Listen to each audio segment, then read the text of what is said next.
Muito boa tarde a todos. Eu sou Renata Palmier. Estamos dando início a mais um programa Grupo Mônaco Cultura e Saúde, que vai ao ar todas as terças-feiras às 15 horas. O nosso entrevistado do primeiro bloco é Carlos Amorim, mais conhecido como Amorim, cartunista, editor e ilustrador. Amorim, muito obrigado pela sua presença aqui no nosso programa. Eu que agradeço aí a atenção do convite. É um prazer receber um artista do seu naipe aqui com a gente no programa Grupo Mônaco. Nós, antes de entrevistar o Amorim, a gente vai mostrar algumas imagens do trabalho dele.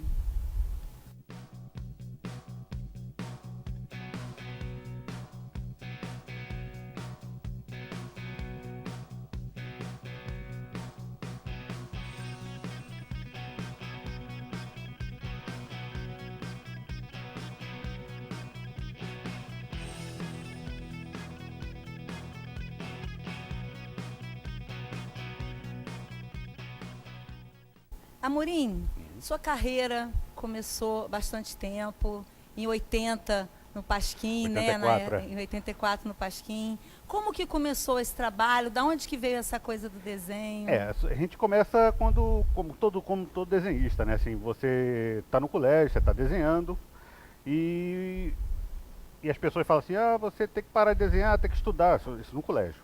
Só que a gente não para de desenhar, continua desenhando. Aí olha assim para o lado, só você daquela turma que está desenhando. Então, tanto é que até hoje você pega assim, uma turma de crianças e adolescentes, tem sempre no máximo 2 desenhistas por turma, né? Então uma coisa assim que você faz por gosto. É assim, claro que todo mundo desenha quando é pequenininho. Só que as pessoas não sei porquê, não sei se é um problema da educação brasileira, que não incentiva a criança a continuar desenhando, né? E às vezes você fala assim, meu desenho é de criança, não sei o quê. Porque exatamente a pessoa, o adulto, parou de desenhar quando era criança, não desenvolveu. Não desenvolveu, né? As perninhas e os bracinhos. Sempre aquele bonequinho de palito. A diferença é que a gente não parou de desenhar, só isso. E porque gosta muito da profissão e depois vai pela vida afora desenhando e vai se encontrando no caminho. Eu por acaso me encontrei no desenho de humor. Tem gente que gosta de desenho acadêmico, desenho abstrato, desenho técnico. Então tem muita... O desenho em si é uma coisa muito rica, como também a cabeça do ser humano é variada, né? Antes de chegar no humor, você passou por outros estágios ou você já foi direto sabendo que o humor era o seu mote? Sempre foi assim, eu gostava do cartoon, do Macharge, via o Pasquim.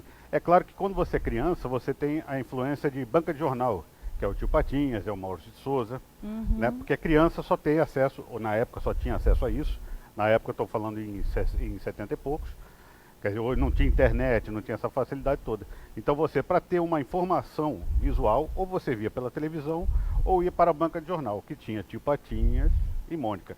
Claro que era uma coisa muito boa para se começar.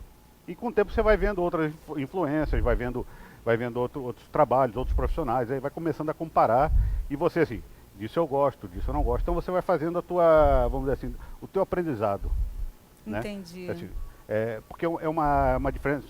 Se você vai fazer uma faculdade, você entra, você está trabalhando com os professores que aquela faculdade está disponibilizando. Certo. O desenhista que aprende o autodidata, ele escolhe os seus professores. Assim, como é que esse cara fez isso? Como é que ele fez aquilo? Então você vai montando teu Frankensteinzinho, assim, eu gosto disso, não gosto daquilo. Aí você procurava o profissional que mais te agradava dentro? Procurava o trabalho, não o profissional, porque a gente não tinha a mínima influência. Não existia mínimo contato. Essa variedade Hoje você tem contato assim, eu posso entra na página da rede social do Maurício de Souza e manda um recado para ele. É uma coisa impossível, inimaginável há 10, 20 anos. Então, o pessoal que está começando agora de desenhando, que está começando a desenhar agora, está com um universo assim, de possibilidades escancarado à frente que nem a gente consegue mesmo acompanhar. Essa é uma possibilidade de você vê o trabalho de um cara lá na Tailândia, um exemplo. Você manda um e-mail para o cara e começa a conversar com o cara sobre o trabalho dele. Então isso quebra toda a lógica que a gente aprendeu. Por isso é que o profissional tem que estar sempre aprendendo, estar sempre acompanhando, porque senão a gente fica para trás mesmo. Pois é. Você acha que a internet ajudou muito os web designers, o pessoal que está aprendendo a desenhar agora? Não vamos dizer assim que ajudou. Houve uma mudança. Antes que você para estudar, para aprender, você tinha que ter livros, papel, jornal. Então você tinha que ter o diário. Com o advento da internet, quebrou tudo. Uhum. Então é claro que é uma ferramenta que você usa, mas ainda o profissional ainda não consegue, ainda não está 100% adaptado a essa ferramenta. Ainda tem muita coisa ainda para aprender. Mas você acha que os jovens também, que estão começando a desenhar agora, também têm uma certa dificuldade, também começam no papel, ou eles já começam com a internet, com o tablet? Não, sempre começa com papel. Começa com O papel, papel né? é o básico do básico. Para você começar... Como era na pré-história humana, o básico era a caverna, é o suporte. Você tem que desenhar na parede. O papel ainda é o básico. A internet, é muito boa para você trocar experiências, ver o que o outro está fazendo. Mas como um intercâmbio dos intercâmbio. Isso. Mas nada vai funcionar se você, por exemplo, você tem milhões de informações. Se você não tem uma orientação, seja familiar ou até na escola, para essa criança, para esse adolescente, ele não vai chegar a lugar nenhum. Por quê? Porque são toneladas de informação disponíveis ao mesmo tempo. Então, se você não tem essa filtragem, assim, ó, esse caminho aqui é legal, o teu potencial é esse, um direcionamento, corre o risco da criança que está começando se perder. Entendi, Né? entendi. É tanta possibilidade que às vezes o profissional, o futuro profissional acaba não chegando a lugar nenhum. O universo é muito grande. Exatamente. Pro desenho. Não como cerceador. É sempre com orientador, você vê esse potencial. Esse garoto aqui tem um desenho de humor, esse aqui gosta mais de desenho técnico, ou de moda, um exemplo, né? Então você já vai, pá. Isso que eu ia te perguntar agora. Amorim, qual a técnica que você usa hoje? Porque provavelmente isso foi sendo apurado, né? Hoje você usa o quê? Hoje eu uso papel, sulfite, bem simplesinho, nanquim, que é uma coisa meio pré-histórica, que até 10 anos não era pré-histórico, mas hoje já é pré-histórico. E peninha, aquelas peninhas de latinha, que antigamente se usa bico de pena. Sei. Ainda uso isso porque eu aprendi isso. Quando eu comecei, há 30 anos, era uma dificuldade, porque eu olhava assim, o desenho do pessoal e falava assim, como é que esses caras dão esses traços pretinhos, bem escurinhos, aquela coisa, qual é a caneta que eles usam. Então quando me disseram assim, é tinta nanquim que se compra em papelaria, ou é a peninha assim, bem barata, assim.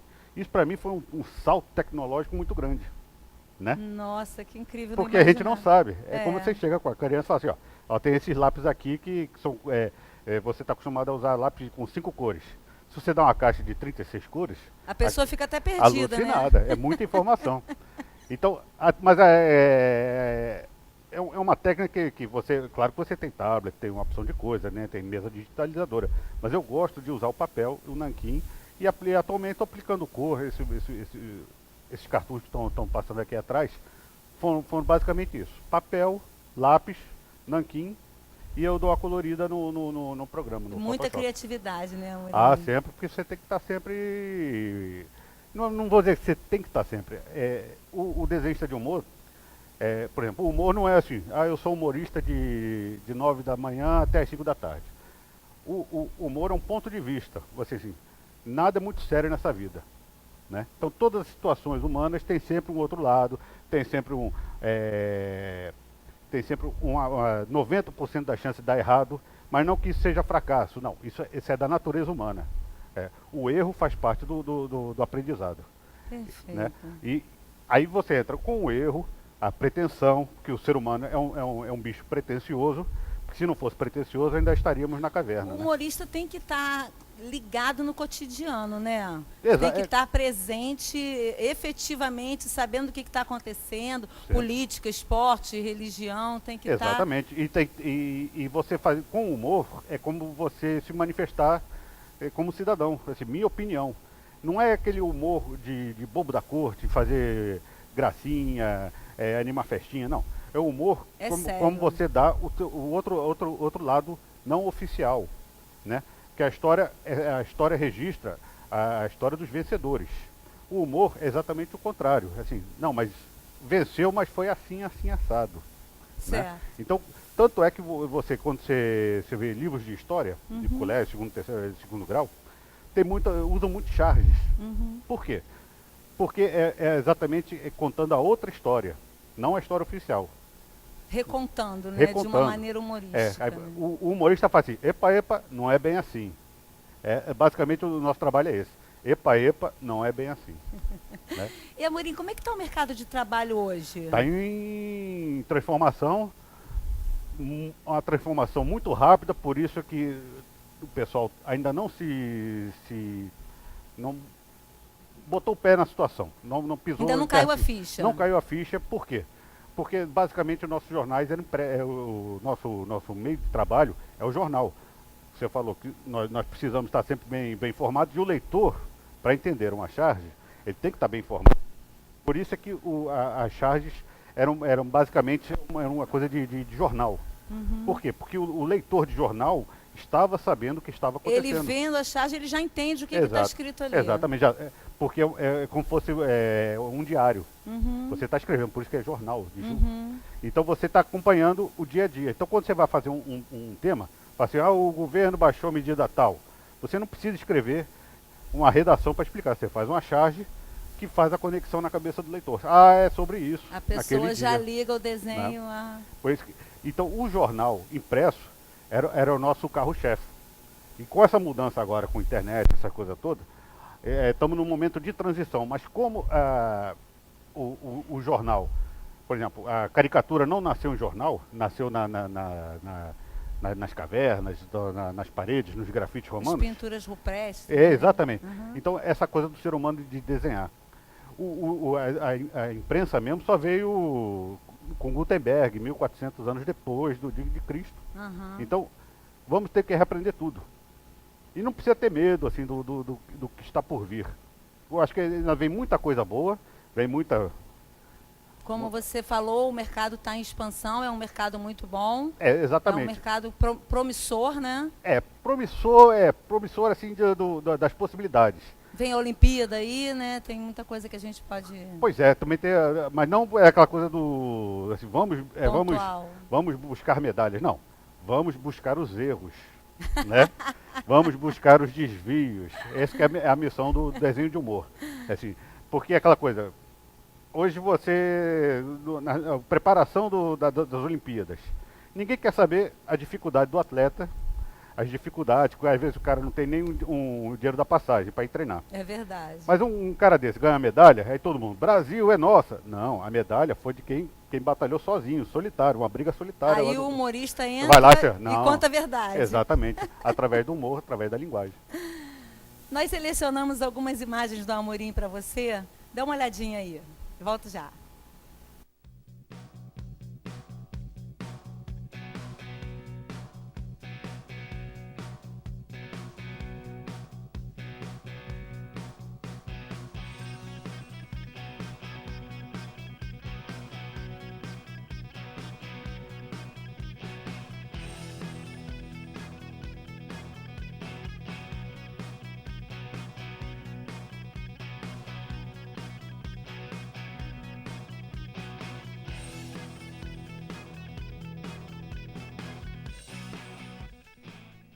Amorim, vou te fazer uma pergunta agora que eu tenho certeza que é dúvida de muita gente. Cartoon, charge, desenho, ilustração, dá uma sintetizada aí pra gente. Bom, tudo é desenho de humor. O que esses nomes todos é só, vamos dizer assim, diferença no formato. A charge é quando você faz um comentário gráfico de humor em cima da notícia do dia, no cotidiano, assim, abriu um vazamento na rua tal, sei o que, você faz uma charge falando do governo estadual, prefeitura, às vezes falando de Brasília. Isso seria a charge, que é fazer carga contra, e às vezes nem a charge é muito engraçada, mas tem que ser contundente, porque você está, através do humor, da ironia, do sarcasmo, da contradição da ideia, mostrar o absurdo da situação para o leitor. Isso seria basicamente a charge. O cartoon seria aquela piada descompromissada, a diversão, aquela que Que, aliás, uma profissão muito boa de cartunista é essa. Que eu acho que é a única profissão que você faz alguma coisa e ri sozinho, né? É a única profissão, nunca vi assim. Você faz e ri daquilo. Aí depois você olha assim, às vezes você não ri, né? Às vezes você dá uma choradinha básica, mas vai. Aí você olha assim, aí você começa a rir sozinho. É claro que às vezes um cartoon ruim é quando só você ri, né? Mas é bastante divertido. Eu prefiro muito o cartoon assim, porque o cartoon fala de coisas mais abrangentes. Sociais, costumes, modismos, situações do cotidiano. Uhum. Sem ligação com o noticiário, com a política, com o social, com a economia. Então seria assim, vamos dizer assim, seria o frescobol. Uhum. Você joga sem valer ponto. Uhum. Então a charge, falei, cartoon, e tem a caricatura pessoal. Assim, mas por que é caricatura? É só ficar desenhando os caras com orelha grande e nariz grande? Não. Quando você vai fazer uma caricatura de alguém, basicamente, você, através de poucos traços de síntese, mesmo que seja um trabalho um pouco mais elaborado, mas você tem que chegar numa síntese, você tenta mostrar para o leitor assim, a minha opinião sobre fulano de tal. Se ele é uma boa pessoa, se é um bandido, se é um assassino, se ele é um santo, né? Se ele é um cara preguiçoso. Uhum. Então, através do teu traço, você tenta passar o psiquismo do caricaturado em questão. Entendi. Ou seja, caricatura é muito mais do que fazer assim, o boneco narigudo. Ele vai me botar narigudo, sei o quê. Não, caricatura é muito mais do que isso. Tem o contexto do caricaturado, né? Exatamente. Uhum. Porque, por exemplo, se eu for fazer a sua caricatura, por exemplo, eu tenho que analisar você e basicamente conviver, nem que seja 5, 10 minutos, para ver como é que você reage, se você é uma pessoa depressiva, se é uma pessoa expansiva, né? Uhum. Porque, por exemplo, se você for uma pessoa expansiva, não tem por que eu botar você com olheiras, né, para baixo. E você consegue ver isso Vezes. num relance da Às vezes pessoa? sim, às vezes Porque relance. existem muitos salões de humor, né? Que você faz caricatura. Caricatura ao vivo também ao faço, vivo, né? E é uma pauleira, né? Pois, eu porque imagino. assim, é um negócio meio de doido, assim, que a pessoa senta em 5 minutos, você tem que resolver. Você tem que estudar a pessoa e fazer o... E a pessoa nunca está à vontade, porque acha que você vai dar um tiro nela, né? Aí fica com aquela cara assim de documento, assim, né? Aí como é que eu vou fazer? 3x4, foto. E fica assim arregalado, assim, não, fica à vontade, senão vai atrapalhar o serviço. Mas a pessoa fica com medo, assim, não, você vai me botar narigudo, não, é outro papo, né? Quanto mais relaxado, melhor, Mas né, tem que ficar à vontade, pelo menos para pegar alguma coisa. E é muito difícil, mas é prazeroso, né?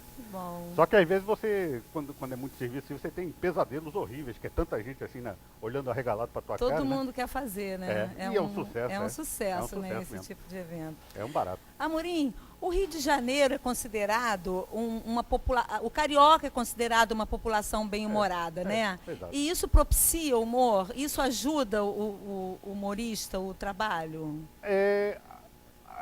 Ajuda, porque quando você vai fazer uma charge, sai no jornal ou numa TV, alguma coisa, as pessoas estão mais propícias a aceitar, estão mais preparadas a aceitar o teu trabalho. Se fosse um povo depressivo, aquela cultura o europeu mais... O europeu fechado, um russo, então o negócio, a charge russa é um negócio fechado. Mas não que seja ruim, é simplesmente que é a característica deles. Entendi. Então quando você faz uma charge, é como se meio caminho andado, né? Quando faz uma caricatura, quando faz um cartoon, até mesmo uma tira em quadrinho de humorista, o pessoal, ponto de vista da sociedade. Isso ajuda bastante, né? Uhum. Porque tem uma aceitação. Uhum. Então, se tivesse uma máquina que me disse assim, o índice do não entendi a piada, né? O Rio de Janeiro seria baixíssimo o índice. No contexto de interpretação. Exato, porque o pessoal tem uma facilidade melhor não é 100%, né? Mas assim, tem uma facilidade de entender o duplo sentido. Entendi. As entrelinhas. O sarcasmo, a ironia. Entendi. Coisa que na rede social, no Facebook, no Twitter, é muito difícil. Por quê?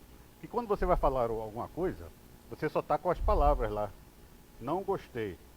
Um exemplo, né? Não gostei disso. Se você tivesse ao vivo, você não gostei disso, não gostei disso. Então você tem a entonação para você dar a tua dose de sarcasmo. Com certeza. Por isso é que o pau come na internet, mal entendidos, porque você não tem o contato físico entre as pessoas. Da entonação, Da né? entonação, da expressão corporal, do que é que você quis dizer com isso, né? Uhum. Né? Todas as guerras começaram assim, o que é que você quis dizer com isso? Né?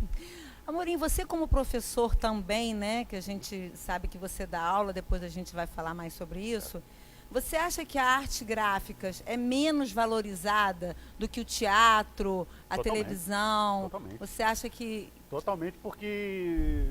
Aliás, eu não sei porquê, mas é. Mas E- ela é... E ainda mais o desenho de humor, porque por exemplo, todo mundo gosta de cartoon, mas odeia cartunista. Não sei porquê. Então quando às vezes você vai botar. Deve ser o medo de você fazer O o medo. nariz grande, a orelha grande. Exatamente. Aí é aquela coisa do inconsciente que trabalha. Isso aí a Eu gente não pode acho. fazer muita coisa, né? Acho que sim.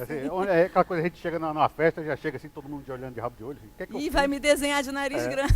Mas assim, como diria Milor Fernandes, o cartunista não atira para matar, né? É só para brincar, aquela coisa toda. Então tem essa coisa mesmo do que você... o humorista tem uma função social. É claro que você não recebe para isso, não tem carteira assinada. Todo mundo tem uma função social, Uhum. toda a profissão. Mas o cartunista exatamente é isso, é mostrar o outro lado. É claro que a sociedade viveria muito bem sem cartunista. Isso basicamente é isso. Só que seria muito mais chato.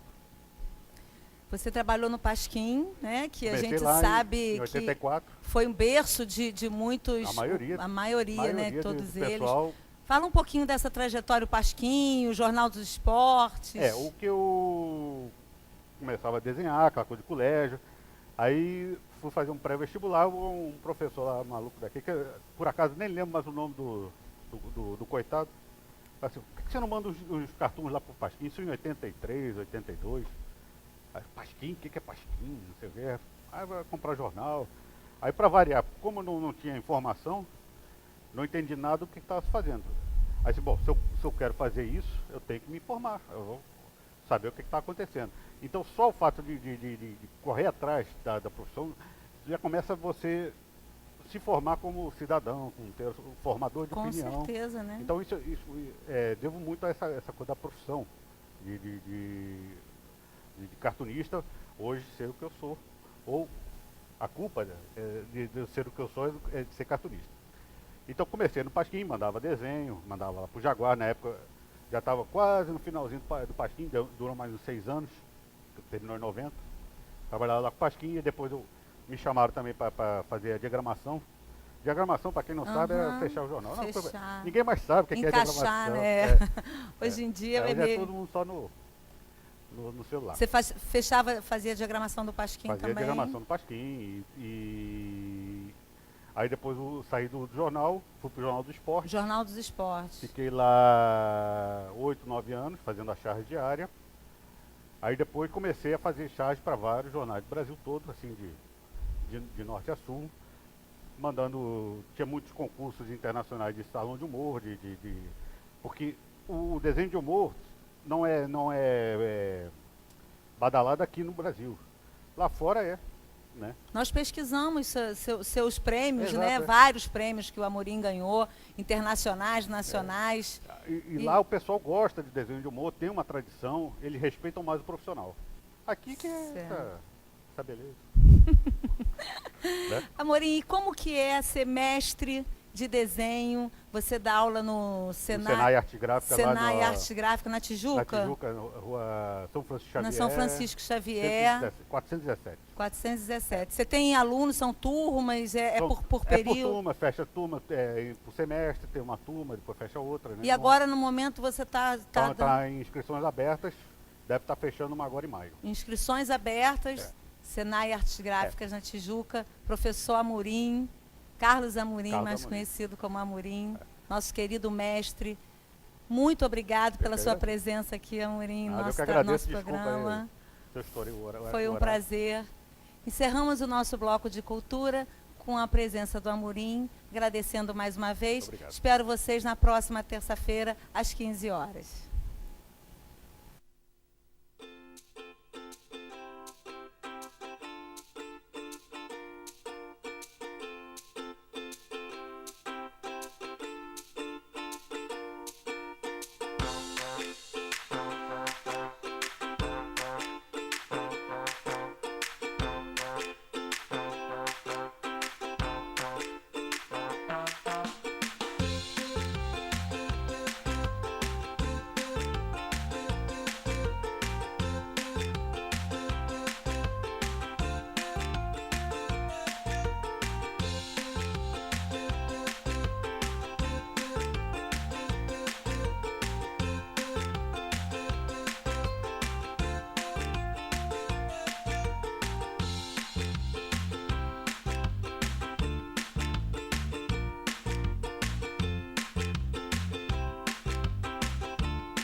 A Pró-Reitoria de Assuntos Estudantis, a PROAES, disponibiliza alguns tipos de bolsa para auxiliarem financeiramente os alunos durante a graduação presencial da UF.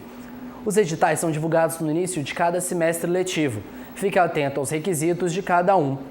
Para concorrer a quaisquer tipos de bolsa, o aluno tem dificuldades socioeconômicas, preenchendo um formulário disponível neste site. Conheça alguns tipos de bolsa. Bolsa Acolhimento para alunos ingressantes. Este programa é destinado apenas a alunos do primeiro período da graduação presencial da UF e que tenham dificuldades financeiras de se manter na universidade. Bolsa de Apoio Transporte. Concede apoio financeiro para custear as despesas com transporte coletivo para alunos que moram distante das unidades em que estudam. Bolsa Auxílio Moradia. É destinado àqueles alunos da graduação presencial da UF e que residem em cidades do interior do estado do Rio de Janeiro ou em outros estados do Brasil e que tenham dificuldades socioeconômicas para se manter na universidade. Programa de Moradia Estudantil. Destinado a alunos matriculados no curso de graduação presencial da UF, este programa oferece benefício àqueles que residem em cidades de no mínimo 32 quilômetros de distância da sede.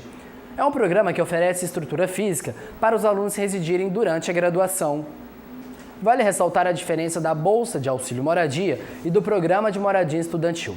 Na Bolsa, o aluno recebe uma quantia em dinheiro para custear as despesas com a moradia, seja em república, em vaga, em pensionato, entre outros.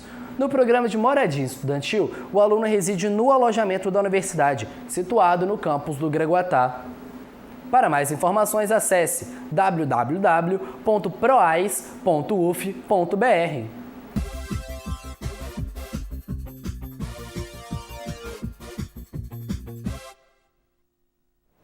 Boa tarde para você que nos assiste. Estamos aqui com mais um Bem-Estar e Saúde e hoje conosco a nossa queridíssima Magda Belotti. Boa tarde. Seja muito bem-vinda, é um prazer muito grande tê-la conosco. Bené? Boa tarde você que nos assiste, boa tarde Magda. Boa tarde. Além da beleza, beleza física. É bonita danada, né? É bonita danada. Beleza física e beleza da voz. Obrigada. É isso aí. Magda, você é graduada em fisioterapia e canto. Isso. Né? Fiz as E eu duas gostaria graduações. que a gente hoje pudesse conversar um pouquinho sobre isso, sobre essa correlação dessas coisas, da fisioterapia e do canto, principalmente na história da sua vida. Sim. Né? Quer dizer, quando é que a fisioterapia entrou na sua vida? Né? Como é que foi esse momento da escolha pela fisioterapia? E depois o desdobramento disso até chegar no canto. Vamos falar um pouquinho sobre isso? Sim. Eu pensei em fazer fisioterapia porque eu sempre pensei em fazer uma carreira profissional ligada à área médica, sempre. Então eu estudei pensando em fazer medicina até que me veio a fisioterapia por ser um campo novo. Quando eu fui fazer fisioterapia, só haviam 2 faculdades no Rio de Janeiro e era um campo totalmente novo, em que foi desafiador, foi interessante fazer uma coisa nova, diferente e começar um trabalho que poucas pessoas estavam desenvolvendo. E aí eu entrei para a faculdade de fisioterapia, me formei, mas eu tinha muita vontade de fazer traumatortopedia dentro da fisioterapia, porque era também muito restrito. Não tinha o que tem hoje, um leque tão grande de opções. Era bem reduzido na época. Então, eu não consegui. Eu me formei e fui trabalhar com o quê? Com neurologia. E isso foi muito pesado para mim.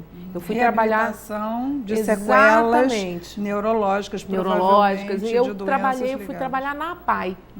Então eu trabalhava com o que eles chamavam lá na época, não sei se a nomenclatura ainda é assim hoje, no grupo 2, eu trabalhava com síndrome de Down. Sim. E assim, toda aquela coisa da inovação, da fisioterapia, aquilo tudo foi para o ralo, porque não era assim. Ao meu ver, era um trabalho muito difícil, muito sacrificante. O que você chama de difícil aí? Difícil pelas carências, sabe?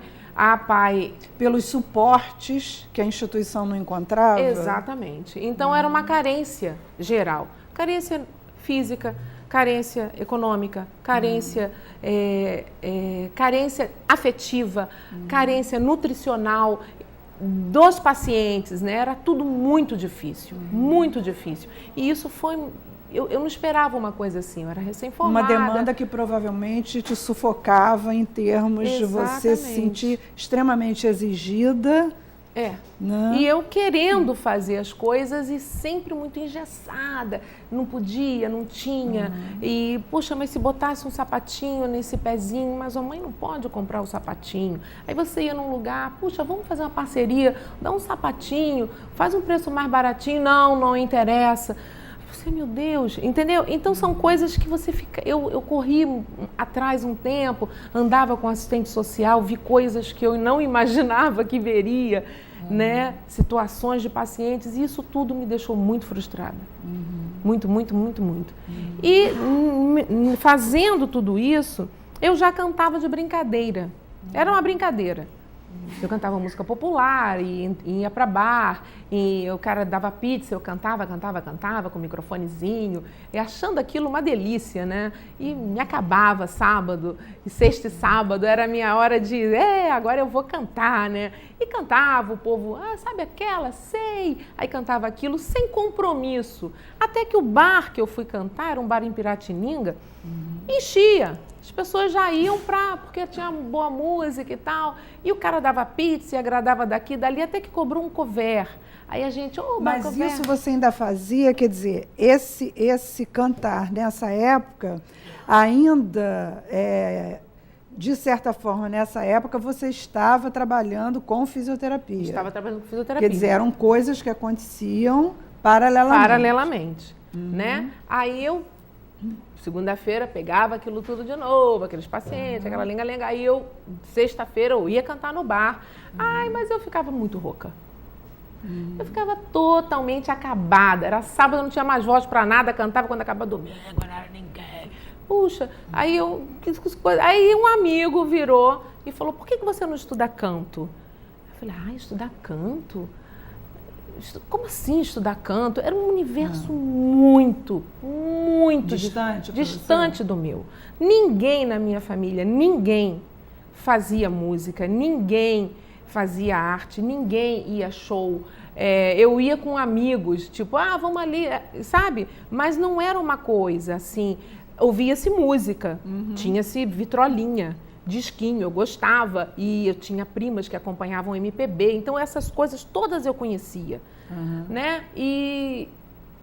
Mas não era uma coisa da minha família, né? Eu não tive essa educação musical, não tive nada disso. Mas a aptidão estava ali latente. Pois é. Aí eu fui estudar o canto. Falei, vou estudar canto, vou ver como é que é. E fui. Quando eu cheguei, tinha uma moça fazendo uma música, cantando. Eu cheguei um pouquinho antes, né? Estava tensa, querendo saber como é que era essa entrevista com essa professora de canto, né? E aí eu fui, cheguei e vi uma moça cantando uma música espanhola, que aquilo, nossa, foi uma punhalada. Eu fiquei maravilhada com o que eu ouvi. Falei, meu Deus, porque eu tinha, como várias pessoas têm, jovens, que quem canta música erudita são pessoas idosas. Sei. Você sabe? Tinha uma visão... Isso. Eu fiquei surpresa depois como eu encontrei gente... compatível com a realidade. Com a mesma visão que eu tinha, né? E até trabalhei pra caramba com isso.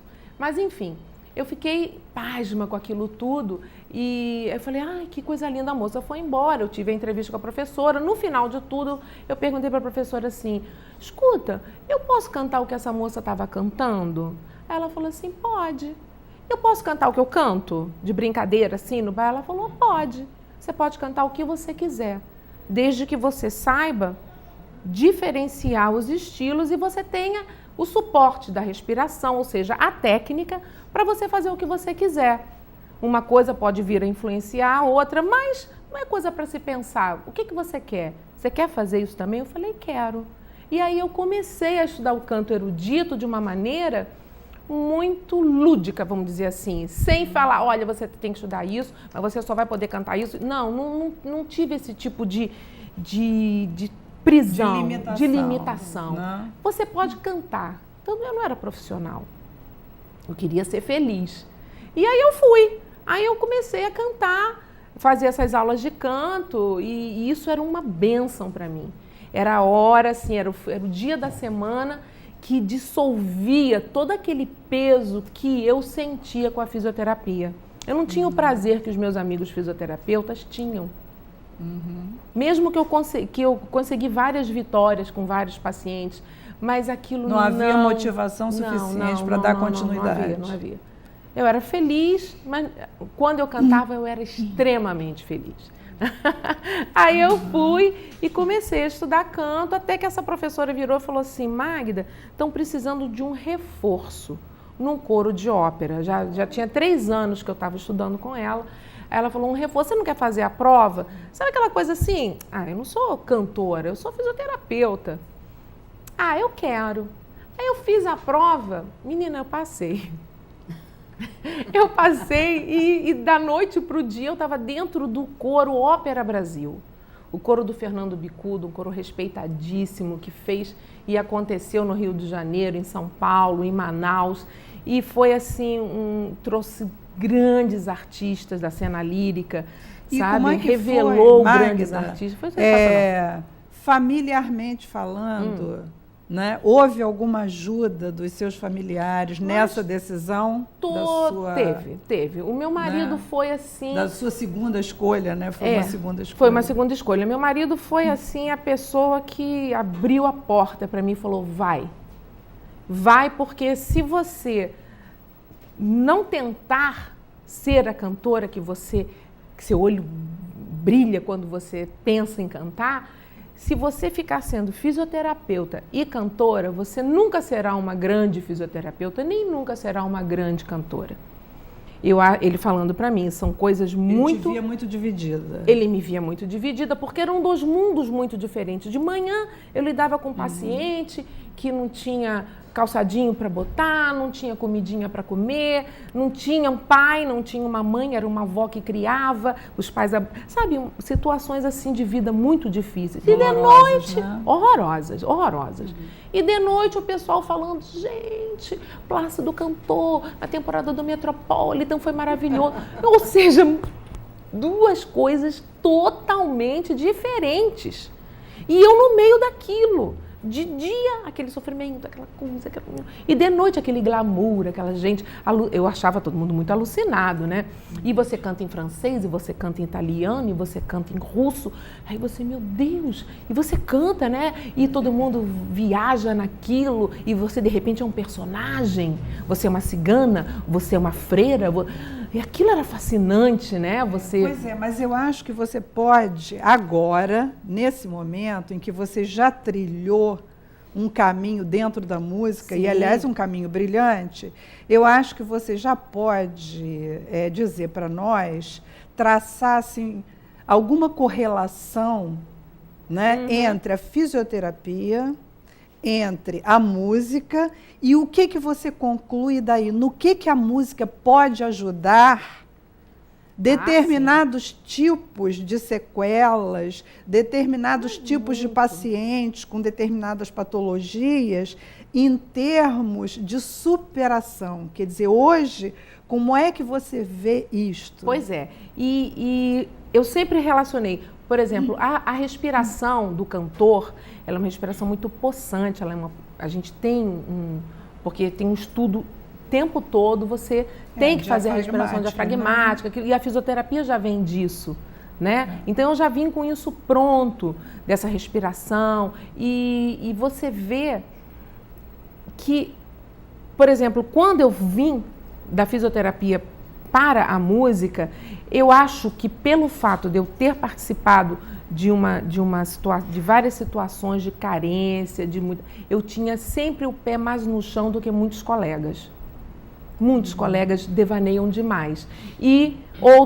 Assim, a fisioterapia me botou muito com o pé no chão, muito para a realidade como profissional. Tipo, o que eu tenho para fazer? Qual é a minha missão como cantora? O que eu devo fazer? Né? Então, eu sempre fiz projetos voltados para o entendimento da música erudita, coisa que quando eu fui menina eu não tive. Então, sempre tenho essa preocupação. E também tive muita sorte de participar de um projeto chamado Artes Sem Barreiras, que é uma ramificação brasileira do Very Special Arts, que existe no mundo todo. Então, eu pude lidar com artistas portadores de deficiência. E na sua maioria esmagadora, eles fazem música. Muitos artes plásticas, teatro, dança, mas a música... Então eu tive uma experiência fantástica quando eu vi cego tocando piano, tocando violão. Eu hoje faço um trabalho com a Miriam Esteves, ela não tem o antebraço esquerdo, ela tem um coto, e ela toca piano com esse coto em a mão direita, nós gravamos um CD. É sensacional. E poder, por exemplo, nas escolas, se houvessem todas as escolas pudesse ter o ensino de música, iria mostrar para essas crianças, que eu acho que é uma pena que não tenha, a socialização, a disciplina, porque não adianta, você quando faz música em conjunto, você tem que ouvir o seu colega.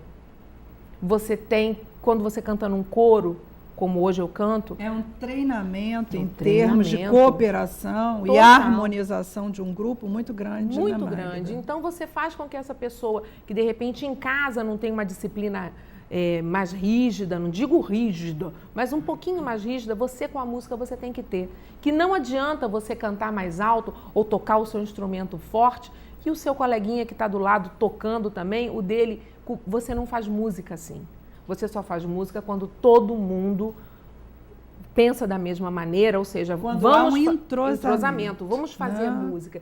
E isso, ao meu ver, para o doente ou não, é muito importante, porque você treina o seu ouvido, você treina a sua disciplina, você treina a ouvir, você treina na hora que você tem que falar e fora que você treina também, respeito e hierarquia, porque tem um regente que está dizendo para você o que você deve fazer e você tem que estar aberta a receber aquela informação. Muitas das vezes você não acha, podia ser assim, mas não importa, é ele que está regendo, é ele que está dirigindo. Isso no contexto educacional faz muita diferença. Muita diferença, muita diferença. E também na saúde, viu? Porque muitas pessoas que vão procurar música por hobby, muitas pessoas acabam se beneficiando. Se beneficiam demais, porque elas encontram ali a pessoa que vai te ouvir, você senta para cantar, você tem aquela sua hora com o seu professor e aquela hora é sua, onde você toca o seu instrumento, a pessoa vem, te corrige e tal, e você tira um som e daqui a pouco aquele professor está te incentivando a participar da audição de fim de ano. Onde você está melhor. Exatamente. É fantástico. Né? Porque é um autoconhecimento. Exatamente, você fica se conhecendo ali e você vê, puxa, eu também sou capaz de fazer uma música bonita, com apoio ou não, né? E eu agora, sábado passado, achei muito divertido, muito engraçado, eu fui a uma festa de um dentista, onde ele fechou um andar de um bar e ele subiu, todos eram dentistas, todo mundo foi tocar rock, então eles, claro, amadores, mas eles tocaram muito alto, eles cantaram e eu ficava olhando aquilo, achei muito engraçado. O rapaz estava todo travado porque ele caiu e ele quebrou a clavícula, ele quebrou a parte de trás do osso. Ele estava lá tocando, ele se recuperou e foi tocar. Quer dizer, que coisa, que superação, né? Ou seja, não sei para o trabalho dele como é que ele está, mas para a música ele estava entregue ali, né? Todo mundo, gente, ele foi acidentado, ele estava todo quebrado, não sei o quê. E o cara lá tocando, eu falei, nossa, que gente é essa, né? Como é que a música tem uma magia. Exatamente, que é interessante. Você vê um bando de dentistas que eu fiquei surpresa, eu falei, que tal dentista é esse que sabe tocar, gente? E o pessoal tocava guitarra, ou tocava baixo, ou tocava bateria, o teclado, um monte deles, né? Eu vou ter que fazer uma intervenção, porque você me fez assim... Acho que eu passaria a entrevista aqui toda sem falar absolutamente nada, porque enquanto você fala, eu estava aqui fazendo a minha viagem. Porque lá no Fundão, nós tínhamos um grupo de funcionários e nós fazíamos musicoterapia para os pacientes internados. Então, isso que ela está falando, isso que a Magda está dizendo, é realmente... Vocês não têm ideia do que, assim, tínhamos um dia da semana já marcado, um encontro marcado, e a sala ficava cheia de pacientes de todos os níveis. Pacientes até que os médicos dizem assim, Bené, esse paciente não pode estar aqui. Esse paciente se ele cantar, ele morre. Então ele vai morrer feliz. Porque era impressionante a capacidade, o poder transformador da música. Eu tenho que agradecer a você, porque você até me desculpe eu ter demorado a fazer a minha intervenção, mas enquanto a Magda falava, eu fiz uma viagem aqui no tempo. E claro, depois eu vivi um problema de saúde, né? Que a minha amiga aqui sabe, e agora, no momento, voltei a fazer fonoaudiologia na esperança de poder voltar a cantar, porque a música é isso que você está falando. Muito boa, né? Eu até deixei registrado uma pergunta que eu ia fazer para você agora. Como é viver de música? Porque eu nunca consegui viver sem a música. Sim. Como é viver de música? Viver de música, olha só, é muito difícil. Viver no sentido da palavra, ser uma profissional, só lidar com música, é muito difícil no nosso país. Porque eu trabalho, eu sou músico corista do Teatro Municipal do Rio de Janeiro. Fiz o concurso público, passei, estou lá e tal. Mas, por exemplo, para o cantor, ou você trabalha na noite, dando aula, né? Porque trabalhar de apresentação, no caso do cantor erudito, é muito difícil. É matar um leão por dia, literalmente. Né? Agora... acho que a nossa cultura não ajuda, né? Não ajuda. A música popular, você tem um campo maior, mas também não é dos melhores, não. É verdade. Né? Porque hoje em dia o entretenimento está passando assim, muito por cima do refinamento, né? Então, as mídias, de uma maneira geral, no nosso país, não incentivam. Não incentiva. Nada, então, nada, é muito nada. complicado. Por exemplo... Como eu tenho meu trabalho no Teatro Municipal, né? Então agora está abrindo um campo bom para musicais, muitas pessoas estão estudando, muitos jovens estão indo para fazer musicais, mas é complicado, são audições, é muita audição e assim, para determinados musicais, aí abre a audição, a pessoa vai, quer dizer, se emprega ali, acabou aquele musical, ele já pode emendar em outro ou não. A gente está vendo hoje no teatro, de uma maneira geral, uma retomada dessa coisa dos musicais, né? Exatamente. Está havendo um incentivo abrindo aí. um campo, sim, mas é um campo muito pequenininho. Mas é restrito ainda, né? Muito restrito. Difícil. E, por exemplo, muitos colegas dão aula, né? Por exemplo, eu fui recitalista durante um tempo, até entrar para o Teatro Municipal. É muito complicado, porque um mês você trabalha, você tem, outro mês você não trabalha. O cantar ópera, né? A pessoa vai de um teatro para outro, São poucos os cantores no Brasil que vivem só de cantar realmente ópera, porque é um campo muito pequeno, tem os festivais. Em Manaus agora já tem um tempo. A gente poderia contar nos dedos, né? Exatamente. É um campo muito difícil, sim. Entendi. E você tem que dar muita aula, porque, por exemplo, eu faço projetos, geralmente com cunho didático. Eu sempre tento mostrar de uma forma teatral, musical, trechos de cor. O Que Ópera é essa? É um espetáculo que eu tenho, um projeto meu, que já está há 10 anos acontecendo, já apresentei no Rio, Niterói, em vários lugares. E como é que ele acontece? Quer dizer, como é que a gente tem acesso, tá? Tem visibilidade em relação a esse seu projeto? Pois é, eu e o Robson Leitão, que é um amigo meu que também trabalha na universidade, na UF, a gente se sentou e viu que a ópera é um gênero ainda muito distante do povo brasileiro, né? As muito pessoas desconhecido, distante, as pouco pessoas fazem explorado, ouvido, né? mas conhecem várias coisas de ouvido e não sabem que aquilo que ele conhece é uma ópera. Então a gente fez uma coisa. Vamos botar um espetáculo, Que Ópera é essa? É isso. A gente faz um espetáculo com várias áreas, duetos e quartetos. Popularizar um pouco mais Exatamente, a questão da e ópera. explicando por exemplo, eu canto uma área e ele fala de que cena é que, olha, essa área que ela cantou é da ópera tal, que acontece de uma maneira resumida, ele faz todos os textos, essa ópera trata disso, da época tal, ela está cantando isso assim. Aí você vem e canta, a pessoa... Ele vai elucidando. Exatamente. O cinema antigo ajudava um pouco mais nesse sentido, né? Entendeu? Então, que ópera é essa? É isso. E toda vez que a gente faz, a gente sempre tenta convidar uma escola. Eu até tentei fazer, Muito só bom, que eu não tenho produção para isso. Fazer esse espetáculo, que ópera é essa, em escolas particulares.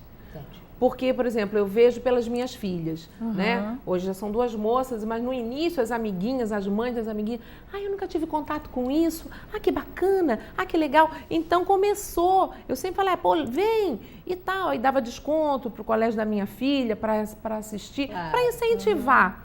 E aí, quer dizer, o que ópera é essa? Eu fui muito feliz, estou sendo feliz. Eu vou apresentar no Teatro da UF 5 e 6 de agosto, é uma quarta e uma quinta. Que ópera é essa? Voltado só para o compositor Mozart. Na sua visão, Magda, isso onera muito a escola? É tão caro assim para a escola? O problema é que eu não tenho condição, eu não tenho uma pessoa que vá nas escolas conversar com esse diretor para a gente poder, por exemplo, Gay Lussac tem um teatro.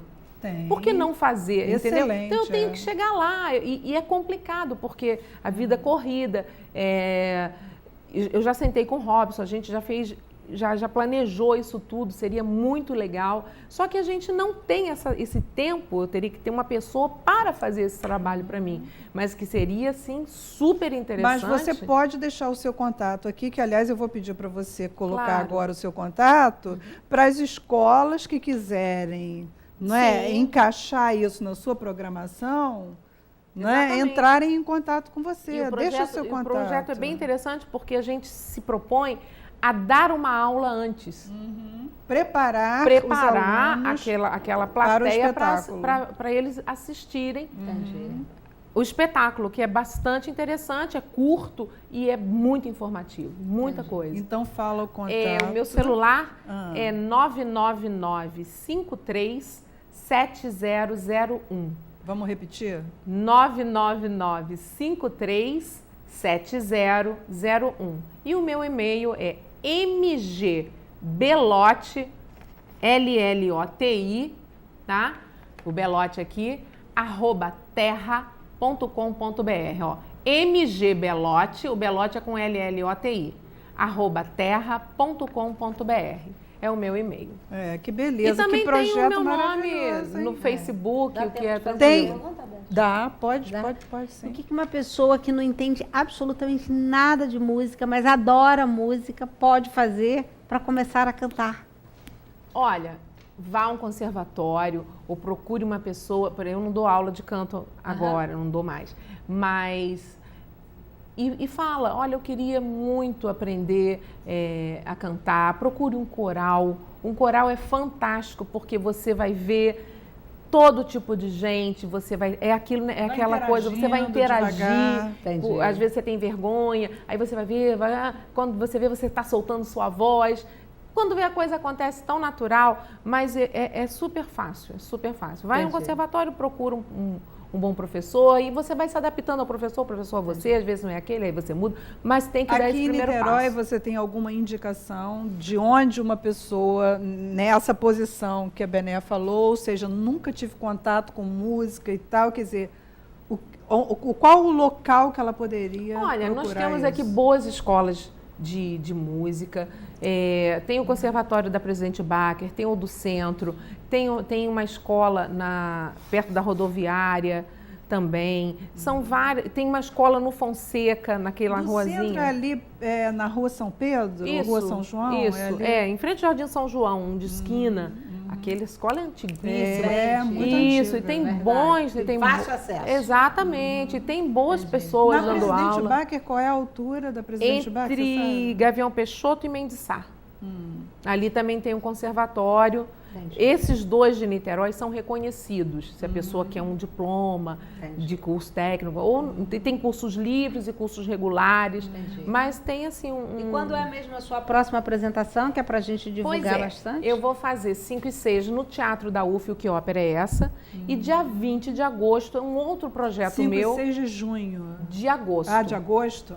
De agosto. Porque De junho agosto. já estaria pertinho. É ali. quarta e quinta, 5 e 6, eu acho. É quarta e quinta. Agosto. Agosto. E em 20 de agosto eu estou no Teatro Municipal de Niterói com outro projeto que chama A Modinha que Não Sai de Moda. Ok. Que é um trajeto do gênero musical modinha, que vem a ser um gênero que a gente herdou de Portugal e a gente deu uma mexida nele e botou ele brasileiro.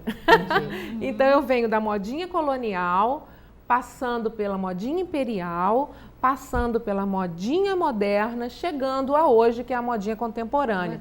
Mas é um espetáculo teatral, com figurinos de época, a gente vai mudando, tem um texto também teatral, onde tem uma situação e a coisa vai mudando de época, que é lindo, também muito didático. É um passeio histórico É um belíssimo. passeio histórico bem legal. Hoje estaremos lá, né? Gostaria São 2 muito. títulos olha. diferentes no mesmo mês, são 2 coisas diferentes, que é a ópera no inicinho do mês e a modinha no meado do mês de agosto, dia 20 no Mas Municipal. então vamos repetir. Em agosto, 5 E 6 de agosto, no Teatro da UF. Teatro da UF. Com o espetáculo Que Ópera é Essa? Horário? Ok.